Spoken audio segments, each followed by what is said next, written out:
Hey everyone, welcome to another episode of Hoonigan Autofocus. I am Lewis, and today we are actually in Tampa. I am actually at a really cool shop. It's got a lot of cars here of a certain brand, but we're not talking about any of these right now, at least yet. We're talking about this one right over here, and we have the owner, Mike, right over here. Mike, hello, how are you? What's going on? I hit up Mike, I think like yesterday or the day before, so this is super last minute. Anyways, Mike, how are you? Doing all right. So tell us a little bit about yourself.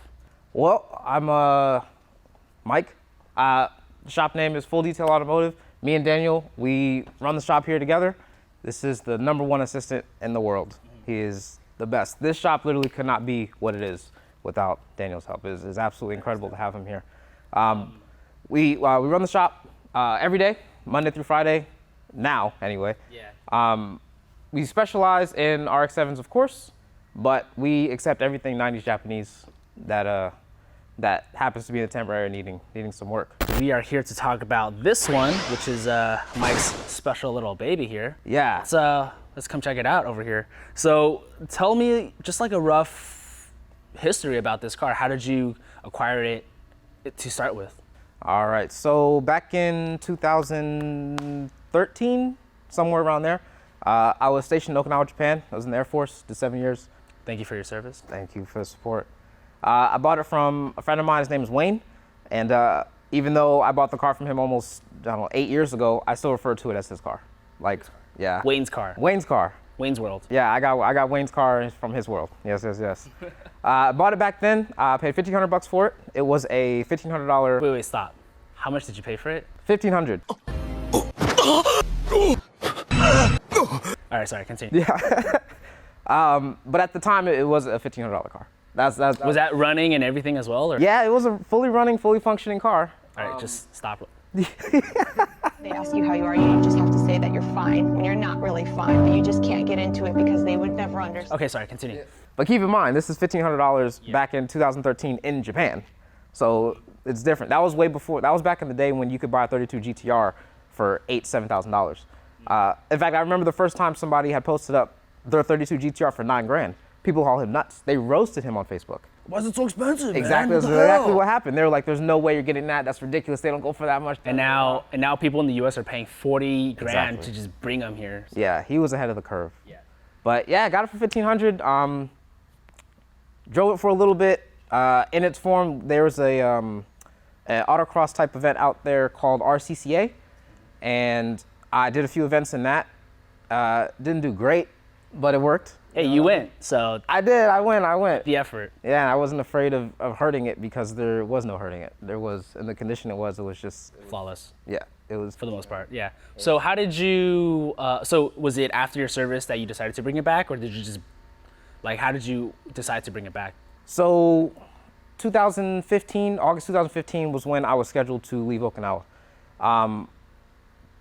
Towards the end of 2014, the car was already torn down into pieces. I already had it in my head that I was going to do something with it. And I had to like hurry up and rush to finish it and everything. And I knew I was going to bring it back. It's just the logistics of it was the complicated part. So it got painted in Japan, fully assembled it in Japan, did the interior, everything in Japan. And when it shipped, shout out to Adam Zillen from 7tune for taking care of that. And all my outstanding friends that were over there who helped store it while I was there. That was the important part. It sat for 2 years. Really? Yeah, so I had a lot of trust in the people that helped me hold it down while I was over there. Absolutely incredible people. So when you shipped it back, did you have to take it apart to ship it back, or did you just ship it back as a whole car? Right. Or sorry, not ship it back, but ship to here, I guess. Right. So that was the tricky part about it. As it looks, for the most part, is how it shipped, with the exception of the hood, the canards, the diffuser, and the wheels. Okay. Engine bay wise, it was as stock as I could get it to look, because it was a 25-year rule, so it could still come in just fine. But it was, I didn't want it to come through the port looking like this and then have them be like, oh, wait, hold up now. So it was a stock intercooler, stock turbos. The engine bay just looked somewhat like, okay, the outside looks like this, the engine bay somewhat matches. Yeah, something like that. It had stock seats in it. Because the RZ Recaros, for the RX-7 people that know, these are not cheap or easy to come by. So I was not about to trust that to sail across the Pacific. But yeah, I got it shipped here. Got it straight. Adam Zillen was able to take care of the whole thing. He got it shipped straight to my mom's house because that was the place where it needed to go. She's the real MVP. Yeah, man. she's the real MVP. She gave me her garage for like a week for me to take it from shipping mode into street mode. So it was a hardcore week in the garage where she just, yeah, go ahead, take care of it. Hey guys, Travis Pastrana here. This is your last chance to be in Gymkhana 11. You and a friend are gonna have the opportunity to come out and be on set for the next Gymkhana video. You'll even get a cameo in the film and, of course, lunch with all the crew. You guys can be a part of history, and best of all, every donation goes to support the incredible work of Team Rubicon. So what are you waiting for? Go to amaze.com/Travis for your chance to win. Thanks for donating. Hope to see you on set. Good luck. So the way it sits right now, it's very close to what it was back in 2015 when you first shipped it back here, right? Or shipped it to here, sorry. Correct. Yes, just the things I mentioned before. Of course, stock height. It was jacked up. Yeah, full monster truck mode. Yeah. I tried to be as safe as I could shipping it across. I knew it was going to be on the boat and the forklifts, if there were forklifts involved. I don't know, but trailers and all that kind of stuff. I didn't want it to be hurt. So. Yeah. Let's start by talking about the body of the car. So, is this an Mamiya kit or? No, this is a feed kit. So, started from the back. We have a 99 spec wing, not a Mazda speed wing as everybody calls it. This is a factory Mazda OEM piece. Came on the 99s and up. Was this repainted or? Correct. Typically, of course, they all come in one color, but I like contrast. So, black center blade, black end caps. I like it. With the color matched ends. 99 spec wing. These are feed rear over fenders. The reps, of course, from Shine. That's what those are. Diffuser is RE Mamiya, real RE Mamiya with the carbon vortex generators, also RE Mamiya. That's aggro. Look at that. Ooh. Spicy. The side steps, I got them in Japan. They're not branded, but I did get them in Japan. It counts. I think it counts. Yeah, I hope so. Real Ganador mirrors, of course. Gotta do it to them. The front fenders are genuine feed. The front bumper I acquired at the same time as the fenders off of the same car. There's no stamp in it, but I don't know. There's no way to confirm if it's real or not, but I know the fenders are because they got stamps. Yeah. I like how the canards accent these really well right here. Yeah, these are for this bumper. Really? They're specifically made for it? Correct. Wow. Yeah. Same company or? Well, yes, feed. Yeah. These are reps, but they are exact reps of the feed one. Yeah, okay, cool. Headlights are real R-Magic headlights. They're supposed to have lenses on them, but I don't like the look of a piece of plexiglass over the top. Yeah. So these are R-Magic headlights. The hood is a VIS hood, is the Scoot replica. Pretty much iconic as it gets right here. Yeah, this is the one. Everybody asks, hey man, is that a Viper? Oh, nice Viper hood. And it's not Viper. But yeah, that's the whole look of the body there. Very simple. It rounds out really nicely. It's definitely, you know what's crazy about these cars? For me at least, I think these cars are so timeless. Like you drop a kit on it and it almost looks like it rolled off the factory floor like, you know, just a few years ago, which is insane because like this car is like, what year is it? A 92, 93? This is a 1992. This is almost 30-year-old car. That's insane. You're like, I was born in 92. Like, what the hell? Is this the original paint on the car? No. So as far as color goes, I knew I wanted to paint a car blue. I didn't know what car it was going to be at some point, but I wanted it to be blue, and I didn't know what shade. While in Japan, I was driving by a Honda dealership, and they had a CRZ parked out front, and the shade of that car just like paused in traffic. I was like, what? And that was it. Yeah. And I was like, I knew I had to have it. So I looked it up, found what the color code was, and got the car painted that. This is BG57P, North Shore Blue Pearl, from the Honda CRZ. Dude, I can imagine this being in the sun and just like glistening. Oh yes, it'll change your life. You'll see. It's an amazing color. Want to pop the hood for me? Oh yes. So this is the best part. One of my philosophies when it comes to like nice cars, NSXs, Supras, RX-7s, basically anything, it's a given that the outside is going to look nice. It is just part of it. Like you don't expect anything less. What's important to me is when you open your engine bay, it needs to match. To have an all beautiful car and then with a stock engine bay, it either needs to be really clean stock or it needs to be accented beautifully. It can't be dusty. Yeah, you can't have a contrasting.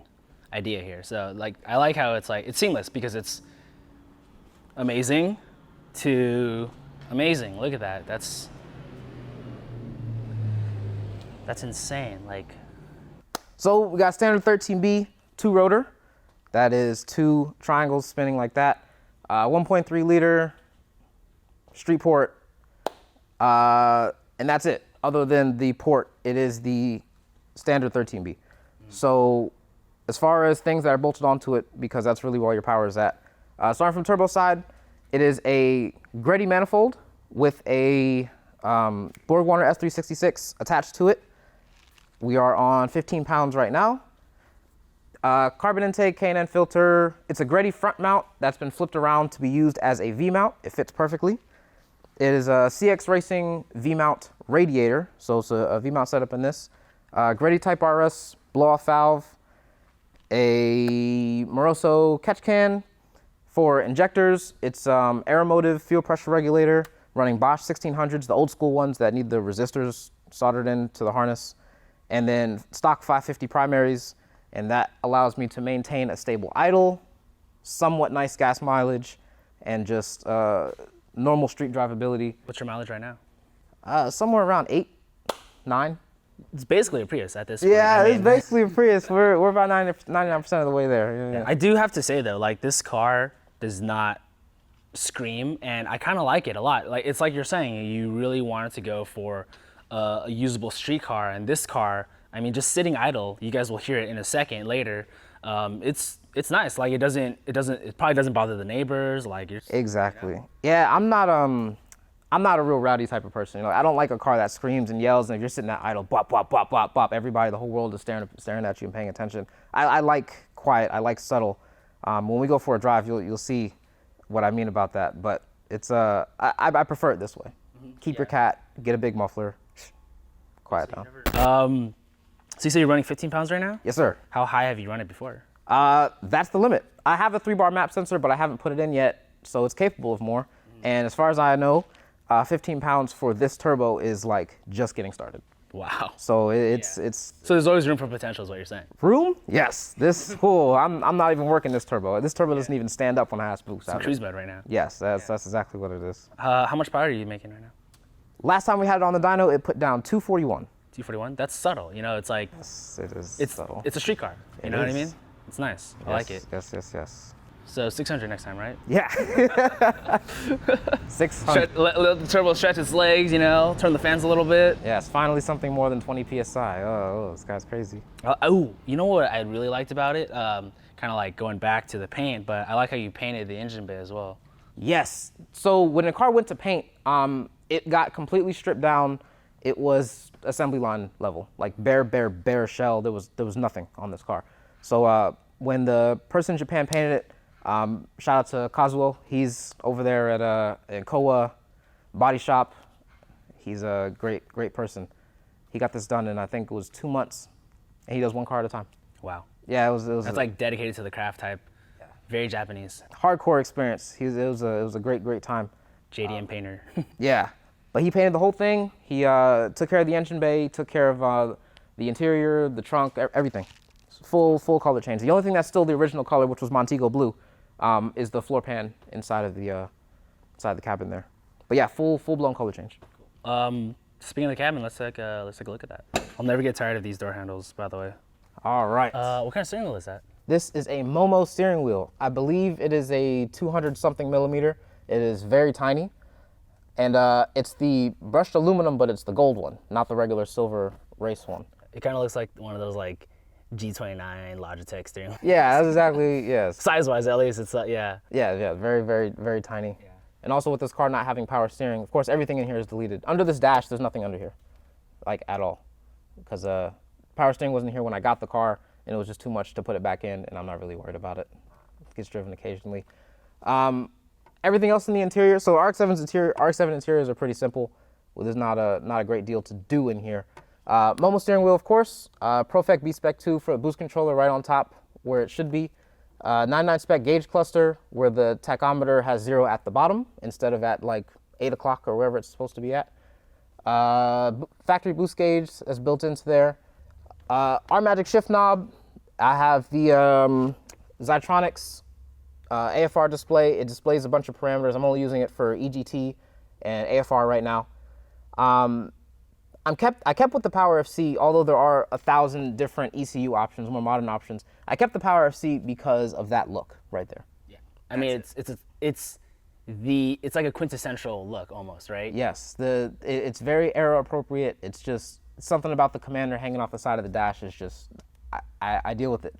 Like the Power FC isn't that powerful of an ECU. It doesn't have basically any safeties whatsoever. There's no knock control. There's no nothing. It's just, what do you want me to do? All right, I'll do it. It's called bragging rights. That's what you Fool, it is. Call me a fool if you want. Yeah, but it's very, very, very dangerous. But the thing about it, though, I have to make the compromise where, oh, it's so bad, but I have to make the compromise where mechanically I need to make it so that the motor doesn't try to kill itself.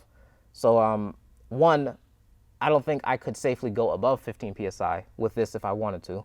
But on the next level, for mods with this, meth injection is 100% on the list because as far as knock suppression goes, it besides going E85, it's really all I can do. So that's the most important thing to me. And in fact, the knock detection, since it doesn't work, I removed the knock sensor because there's no point in having it. It doesn't do anything. So I just took it out.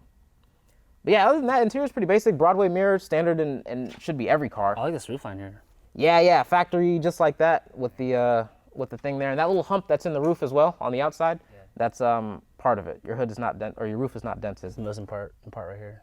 Bottle of oil. Yeah, keep that on deck.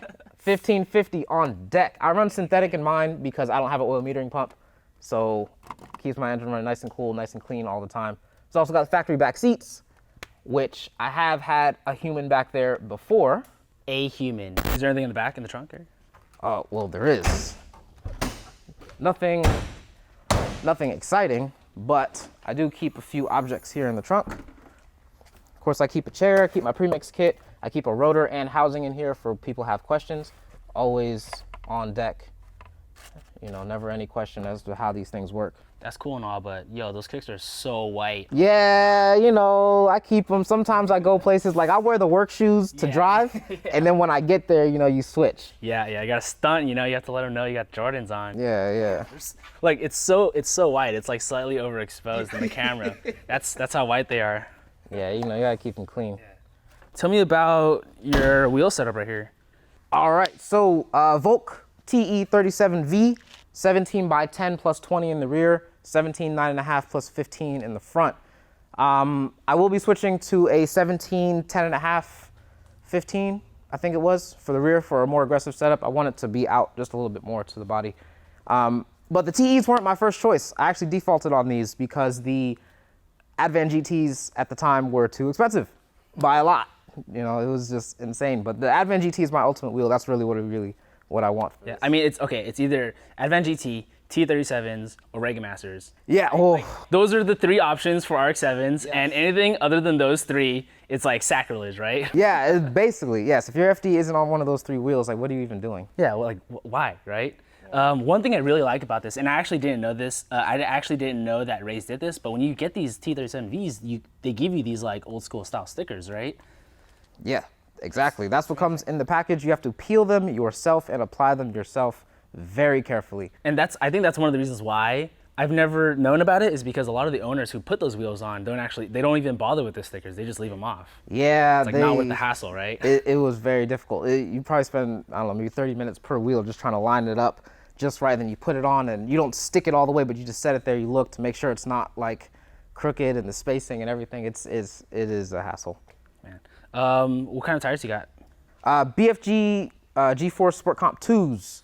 These were no special reason for choosing them other than in this size, because for the 10 I wanted to do a 275 in the rear and have a nice tire. The BFG was one of very few that I could choose from. Yeah, I know these G-Force are actually really good for autocross too. So yeah, I hope one day maybe I might find out. Yeah, that's amazing, man.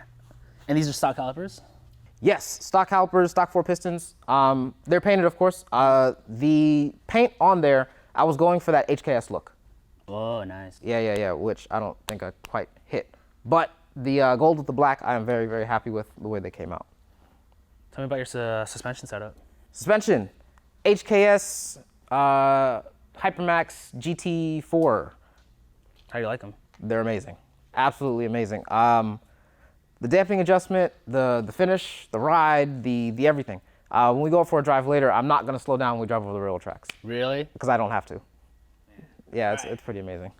Okay. I was taking a look at how high his car was off the ground, and that's bold. That's bold. Yeah, we don't have to. Damn, that is insane. I'm really looking forward to the ride in this. That's going to be amazing. We'll see how that plays out.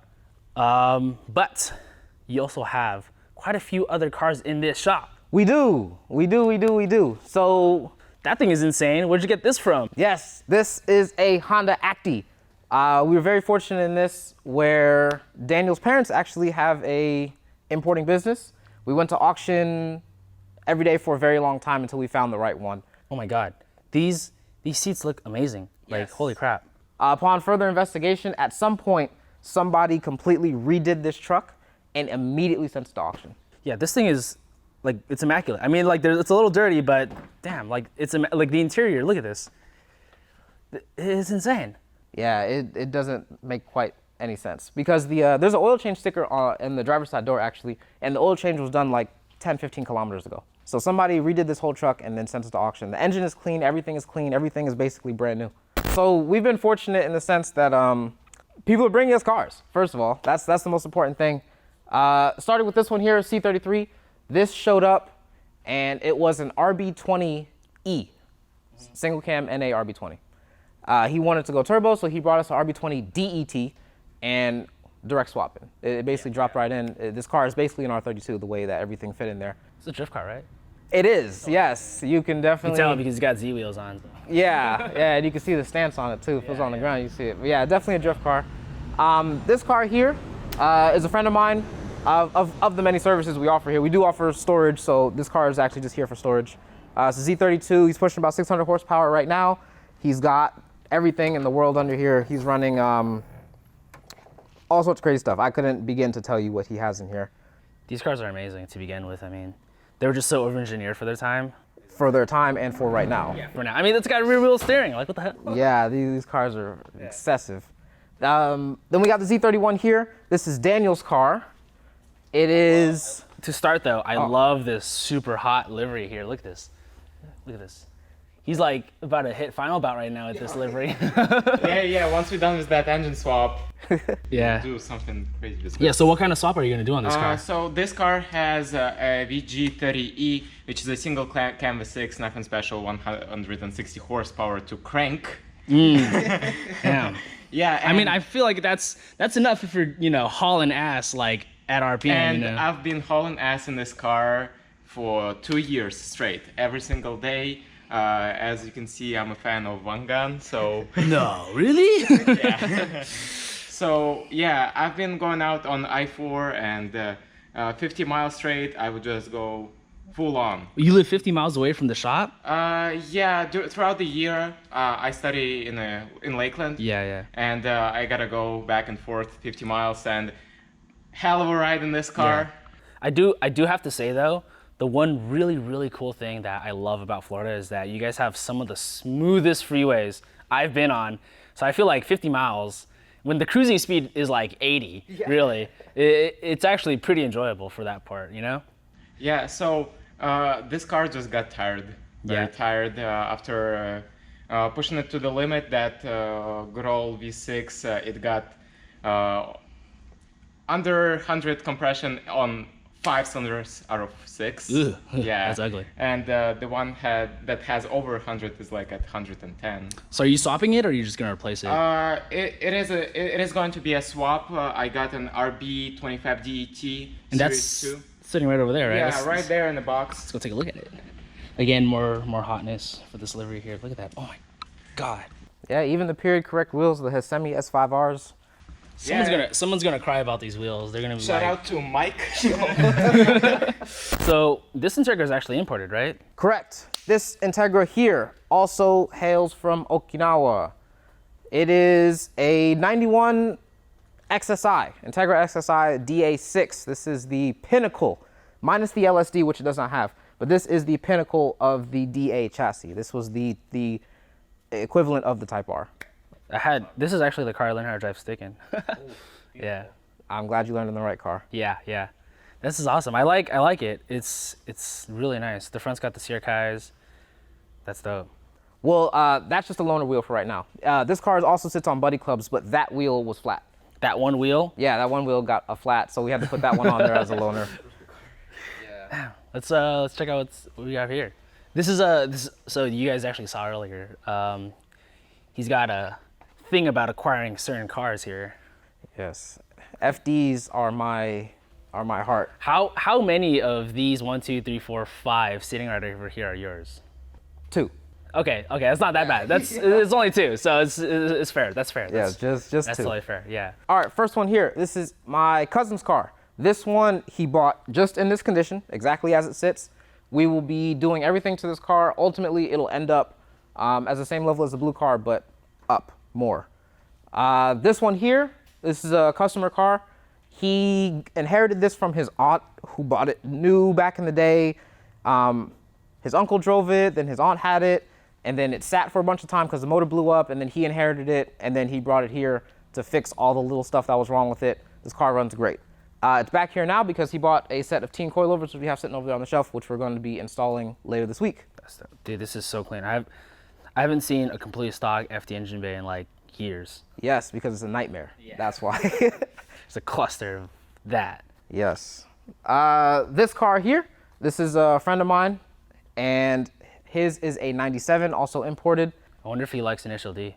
Yeah, I think he might have some sort of obsession with the slaps. Yeah.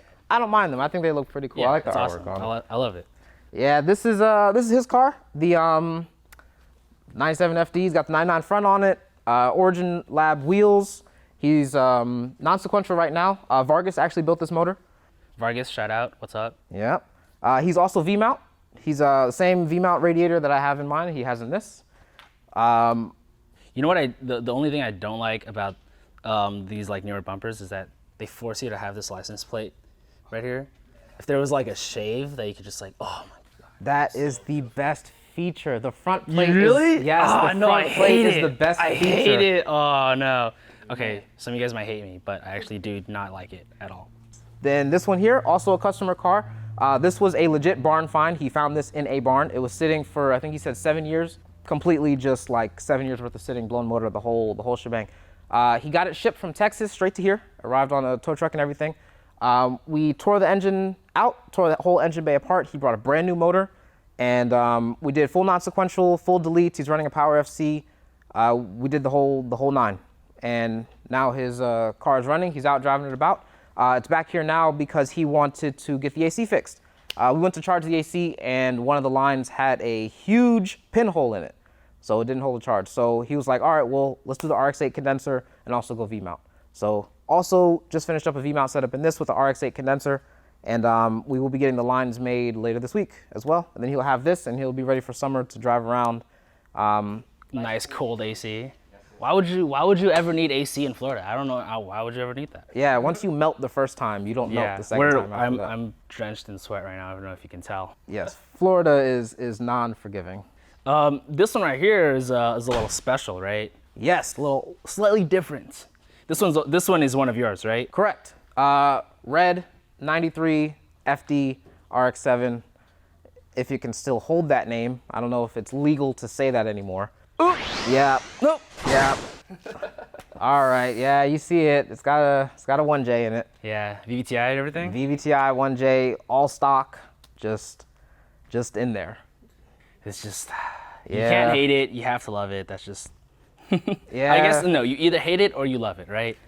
Yeah, it's a pretty big divide. It's funny though, cause on occasion, I'm fortunate enough where I can take both cars out to meets or shows or whatever, and they'll park right next to each other, and then you just kind of stand there and just listen to what people say, and people will be like, oh man, it's not a real RX-7, da da da. Then they'll go to that one like, oh, this is real, it's supposed to have rotary in it, da da da. And then they find out it's like, okay, well, they're both owned by the same person, and then their attitude changes real quick, and it's like, oh, it's cool, bro. It's nice to see a 1J in here. In California, I know I've actually seen quite a few LS Soft ones, so to see a 1J one is actually, it's not, I guess, the common swap. I know I've seen some of these before, but to not have to see an LS is quite nice. Yeah, the thing, I'm not against swaps in RX-7s, but keep it Japanese, Yeah, please. yeah. Just like, just keep it Japanese. Like the LS swap is like, it's not tired, overdone. It's cool, but it's Yeah, but 6.2 liters, man. Like, yeah, 6.2 liters, and you can drive it every day, and it'll never break, and all the torque, and yes, the LS swap argument is very hard to contest. yeah, and it's lighter. Yes, it's a very good motor. It is very hard to contest. It's cheap. They're plentiful. There's just so much aftermarket support for it. It's a very difficult argument, other than this right here. Yeah. Like, oh, my heart. My needs.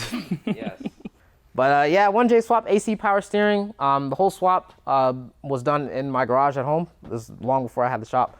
It was very hard. Yeah, it was hard. Did you have a lift or did you just use jacks? No, I was on the ground. And in my 2-car garage, this parked right next to it, and this up against the wall. It was very difficult. It took 7 months, with all parts in hand. Oh my God. Yeah, dude, it was difficult. And wait, when did you do it though? Like 2017. in the summertime or what? Yeah, it was over the course of the year. It was pretty rough. Damn. Well, I thoroughly enjoyed your wide array of RX-7s and all these other cars here.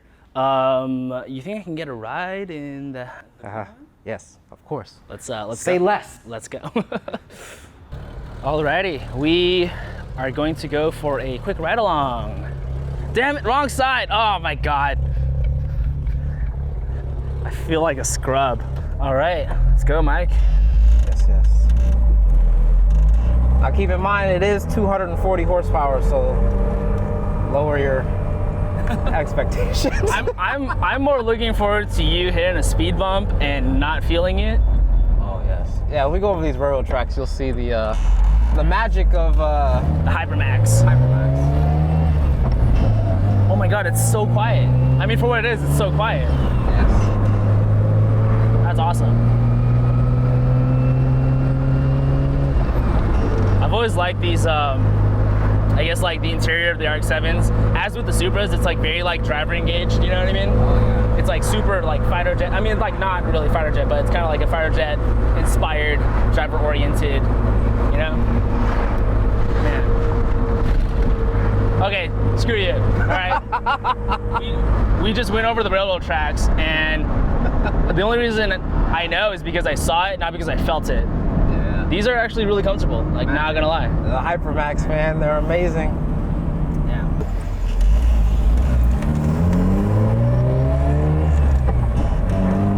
Ready?